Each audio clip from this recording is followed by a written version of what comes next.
pembelajaran pendidikan kewarganegaraan. Nah, baiklah, sebelum kita memulai pada pelajaran pada hari ini, alangkah baiknya kita berdoa terlebih dahulu menurut agama dan kepercayaan masing-masing. Oke, berdoa dimulai.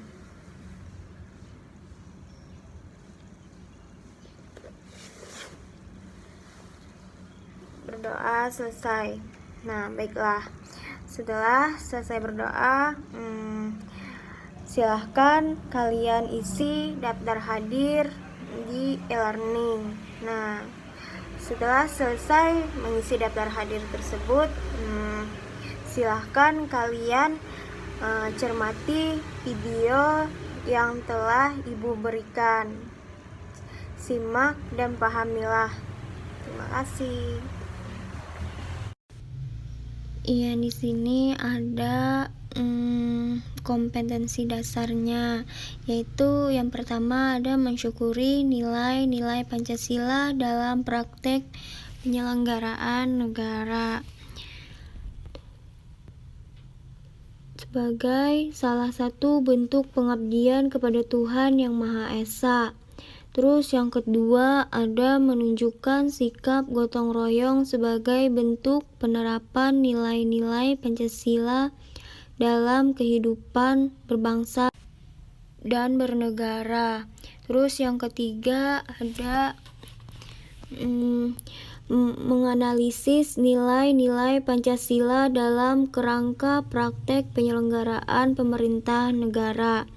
Dan yang keempat ada mempresentasikan hasil analisis nilai-nilai Pancasila dalam kerangka praktek penyelenggaraan pemerintahan negara.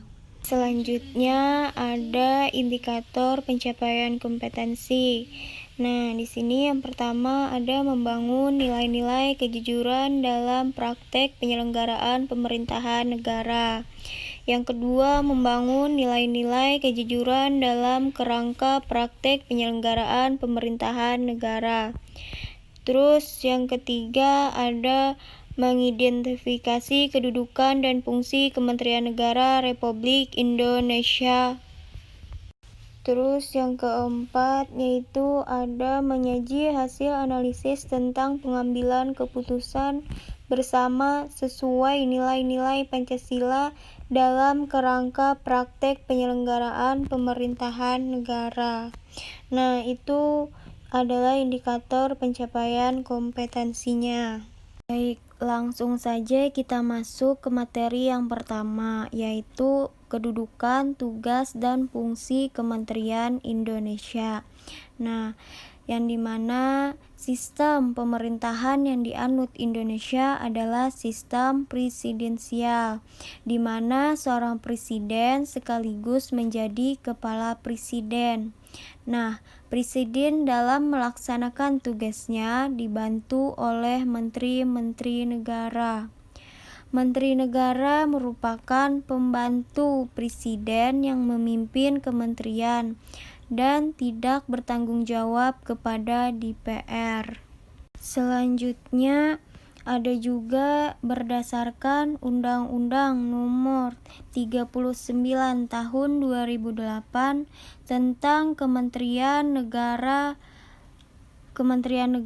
atau kementerian adalah perangkat pemerintah yang membidangi urusan tertentu dalam pemerintahan. Dan kementerian berkedudukan di ibu kota negara, yaitu Ibu Jakarta, dan berada di bawah dan bertanggung jawab kepada presiden. Selanjutnya ada ketentuan mengenai menteri diatur pada bab 5 tentang Kementerian Negara dalam pasal 17 Undang-Undang Dasar Negara Republik Indonesia tahun 1945 sebagai berikut. Yaitu yang pertama ada presiden dibantu oleh menteri negara. Yang kedua, menteri-menteri itu diangkat dan diberhentikan oleh presiden. Dan yang ketiga, setiap menteri membidangi urusan tertentu dalam pemerintahan. Dan yang terakhir yaitu pembentukan, pengubahan, dan pembubaran kementerian negara diatur dalam undang-undang. Selanjutnya ada berdasarkan pasal 4 ayat 1. Nah, dan pasal 31 ayat 1 Perpres nomor 7 tahun 2015. Tugas kementerian adalah menyelenggarakan urusan tertentu dalam pemerintahan untuk membantu presiden dalam menyelenggarakan pemerintahan negara. Lanjut, ada lagi Perpres nomor 7 tahun 2015 membagi kementerian dalam 3 kelompok kedudukan. Semua kementerian tersebut berada di bawah dan bertanggung jawab kepada presiden. Adapun pembagian ketiga kelompok tersebut yaitu yang pertama ada kelompok 1. Nah, yang dimana kelompok 1 itu merupakan kementerian yang menangani urusan pemerintahan yang nomenklatur.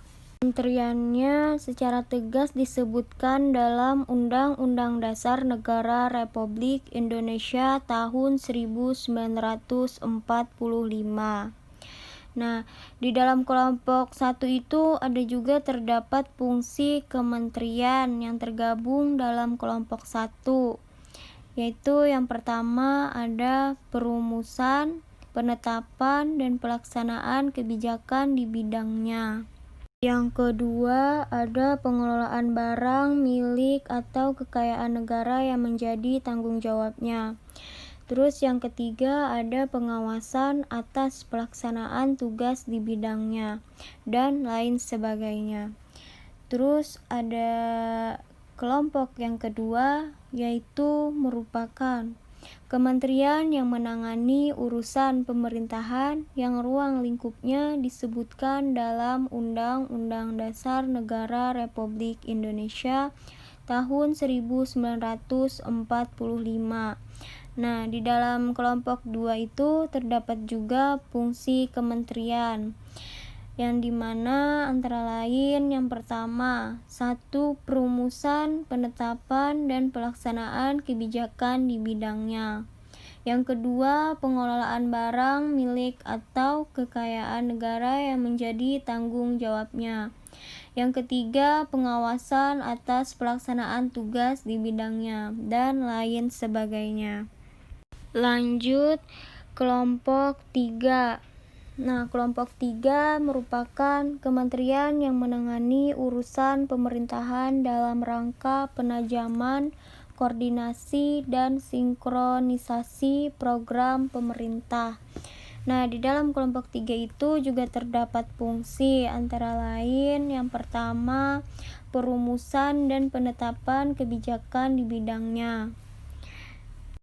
Terus yang ketiga ada pengelolaan barang, milik, atau kekayaan negara yang menjadi tanggung jawabnya, dan lain sebagainya. Nah, terus kita masuk ke materi yang kedua, yaitu lembaga pemerintahan non-kementerian. Nah, yang dimana lembaga pemerintahan non-kementerian itu adalah lembaga negara yang dibentuk untuk melakukan tugas pemerintahan tertentu dari presiden. Nah, yang dimana terdapat di dalam Undang-Undang Nomor 39 Tahun 2008 Pasal 25 ayat 2 juga menyebutkan bahwa lembaga pemerintah non-kementerian berkedudukan di bawah presiden melalui menteri yang mengkoordinasinya. Nah, di sini juga ada daftar LPNK beserta kementerian yang mengkoordinasinya. Nah, baik, di sini akan saya sebutkan sebagian, yaitu yang pertama ada BPS. Nah, Apa sih BPS itu? BPS itu merupakan Badan Pusat Statistik. Nah, terus ada Bappenas. Bappenas itu Badan Perencanaan Pembangunan Nasional. Dan ada BKPM itu Badan Koordinasi Penanaman Modal.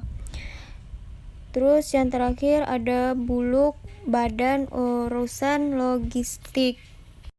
Nah, semuanya berada di bawah koordinasi Menteri Koordinator Bidang Perekonomian. Nah, itu merupakan salah satu daftar LPNK beserta kementerian yang mengkoordinasikannya. Ya, mungkin itu saja sedikit penyampaian dari Ibu untuk materi kita hari ini. Nah, apabila ada yang kurang jelas atau kurang paham, silahkan ditanyakan lewat grup WA ini. Nah, ya sekian, terima kasih untuk pertemuan kita hari ini. Wassalamualaikum warahmatullahi wabarakatuh.